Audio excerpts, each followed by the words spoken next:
Hi everyone, I'm Pat Burns. There's something I want to talk to you about today. It's called the red zone. So what is the red zone? In 1982, Hall of Fame coach Joe Gibbs, he coached the Washington Redskins, came up with the term the red zone. The red zone is a football term when the offensive team is inside the 20-yard line. The red zone is when execution becomes critical. It's the difference between scoring and not scoring. Red zone is the area at the end of a blind retrieve. From the line to the red zone, it's all about generating a lot of momentum, a lot of speed and rearward momentum to get to that point. But once you get to the red zone, all of that momentum that you have generated now can be your enemy. It is the red zone. It's the difference between success and failure. Execution in the red zone is the difference between winning and losing. This happens to be a great example of the red zone. I'm going to take you to the 2016 National Amateur Championship in Stowe, Vermont. This is the 6th Series landblind. I'm going to point out a few things that made the end of this blind particularly difficult. Well, first of all, look at the location of the blind itself. Take a close look.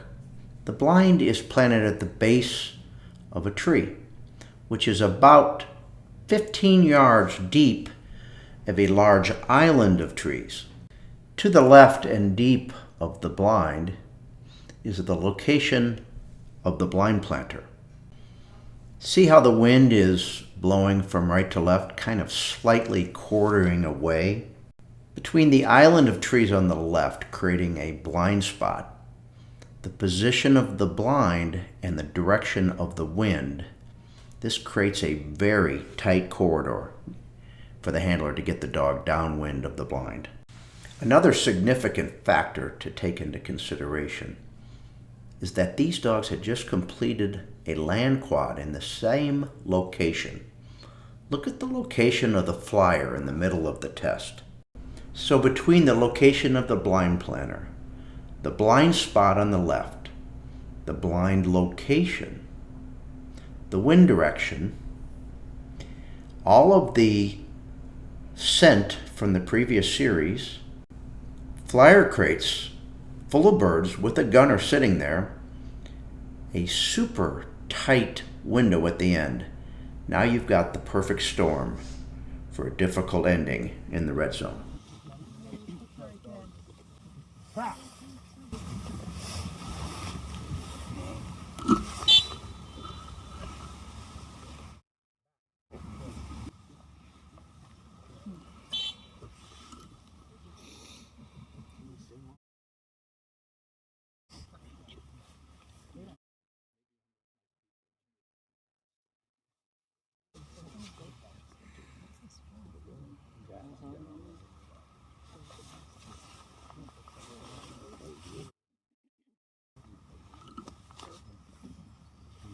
Remember what I said about all of the momentum you've generated at the beginning of the blind?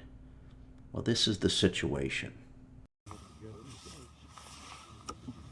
Well, the dog is slightly upwind of the blind with a lot of momentum. Now you've got a decision to make. Now you've just entered the red zone. This is where things get interesting and sometimes very dicey.